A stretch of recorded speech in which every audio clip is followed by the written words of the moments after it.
Hello दोस्तों, स्वागत है आपका मेरे यूट्यूब चैनल पर।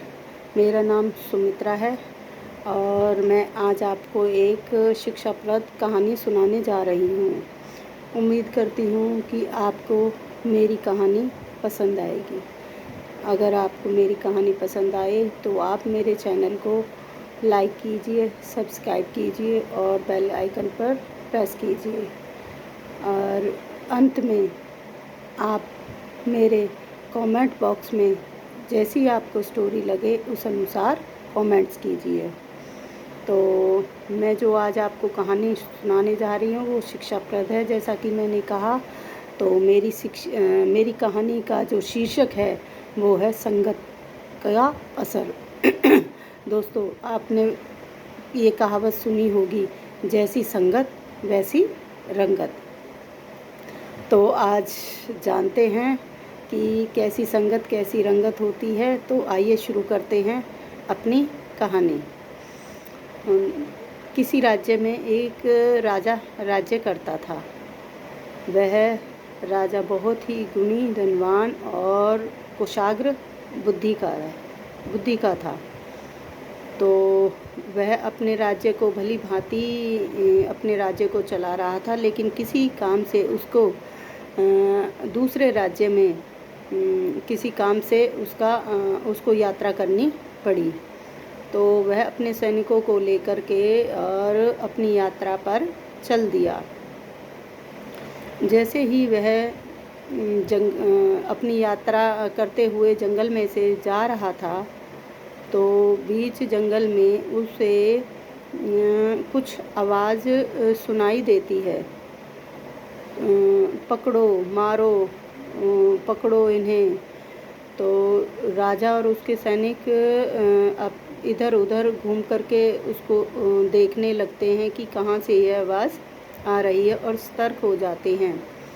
तो वो थोड़ा सा आगे चल के देखने लगते हैं। उनको फिर यही आवाज़ आती है, पकड़ो, मारो, लूटो इन्हें। तो राजा और उसके सैनिक घबरा से जाते हैं और ये सोचते हैं कि शायद कोई लुटेरे आ गए हैं लूटने के लिए, डाकू आ गए हैं।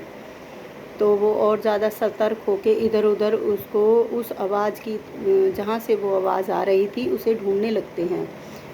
तो जैसे ही वे थोड़ा सा और आगे चलते हैं तो उन्हें एक तोता दिखाई देता है राजा को, जो वो ये वाक्य बोल रहा था, पकड़ो, मारो, लूटो इन्हें। तो राजा ये देख करके बहुत ही आश्चर्यचकित रह जाता है कि कितना सुंदर तोता है, और वो कितने कड़वे और कितने क्रूर वचन वाक्य बोल रहा है। तो जैसे ही राजा थोड़ा सा और आगे चलता है, वह फिर बोलने लगता है, पकड़ो, मारो, इन्हें लूटो। तो राजा को फिर गुस्सा आ जाता है। तो वह अपने जो सैनिक हैं उनको आदेश देता है कि इस तोते को पकड़कर मेरे सामने ले करके आओ।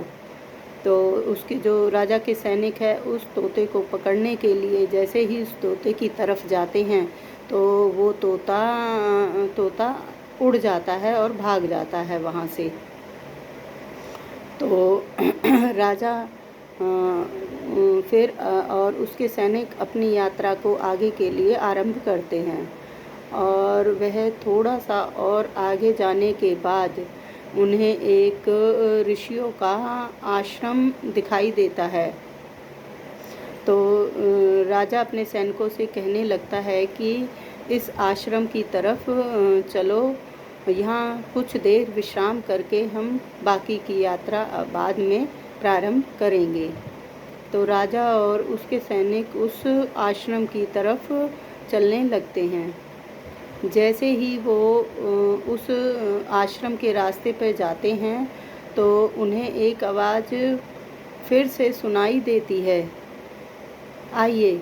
वो आवाज़ इस प्रकार है कि आइए, आपका स्वागत है, आइए, पधारिए, बैठिए। तो राजा ये और उसके सैनिक आवाज़ सुनकर इधर उधर देखने लगते हैं, लेकिन उन्हें कोई भी दिखाई नहीं देता है। तो वह थोड़ा और आगे चलते हैं। उन्हें फिर यही आवाज़ सुनाई देती है, आइए आपका स्वागत है, पधारिए आपका सुस्वागत है।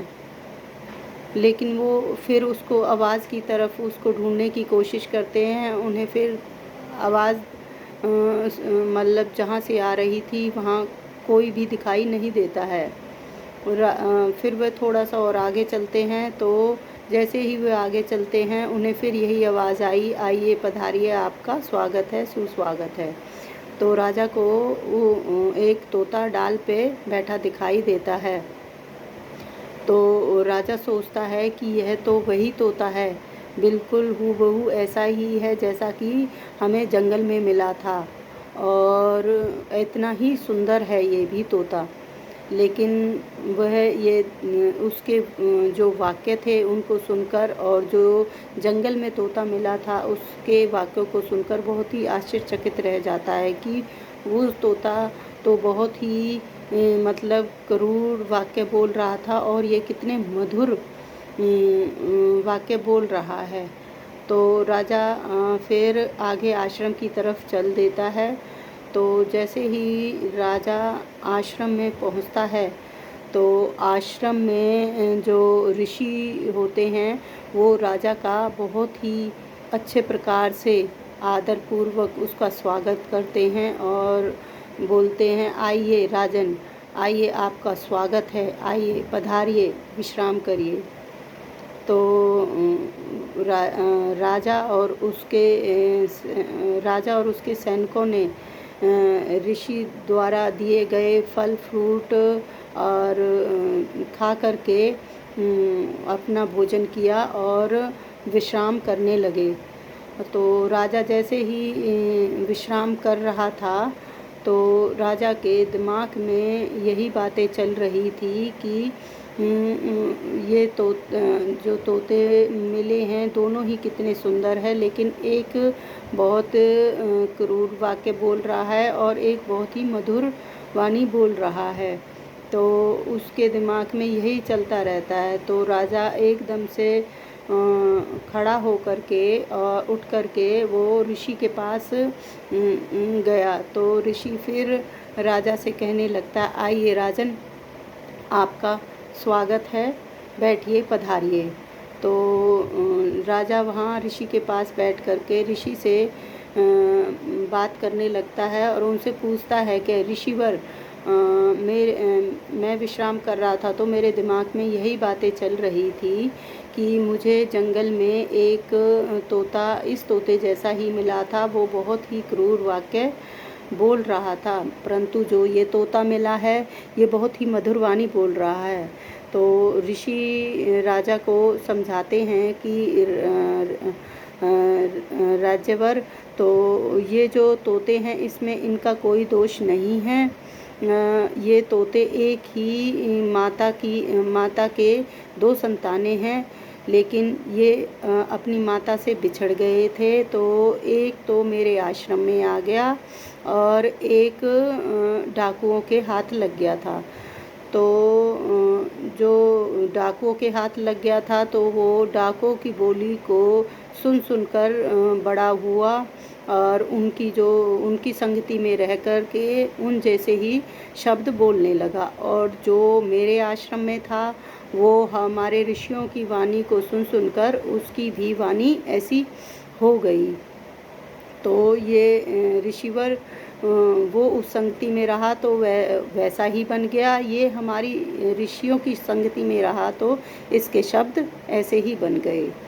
तो राजा वहाँ से जा कर के अपने राज्य में, तो राजा को यह सीख मिली कि मतलब इंसान पे संगत का कितना असर पड़ता है। तो वो ऋषि के यहाँ से जा कर के अपनी यात्रा समाप्त कर के तो उसने अपने राज्य में ये मुनादी करवा दी, जितने भी नगर में छोटे बच्चे हैं, महल के अंदर बच्चे हैं, उनको अच्छी बातें, अच्छे संस्कार, अच्छी बातें बताई जाए ताकि वो बड़े होकर एक अच्छे इंसान बन सकें। तो दोस्तों, उम्मीद करती हूँ ये संगत जैसी संगत वैसी रंगत। अब आपको इसका अर्थ समझ में आ गया होगा कि जैसी हमारी संगति होती है वैसी ही हमारी रंगत, हमारा स्वभाव, हमारे आचार विचार सब कुछ हमारे ऐसे ही बन जाते हैं। हम जैसी उस संगति में रहते हैं हम ऐसे ही बन जाते हैं। तो उम्मीद करती हूँ कि आपको मेरी ये कहानी पसंद आई होगी। धन्यवाद।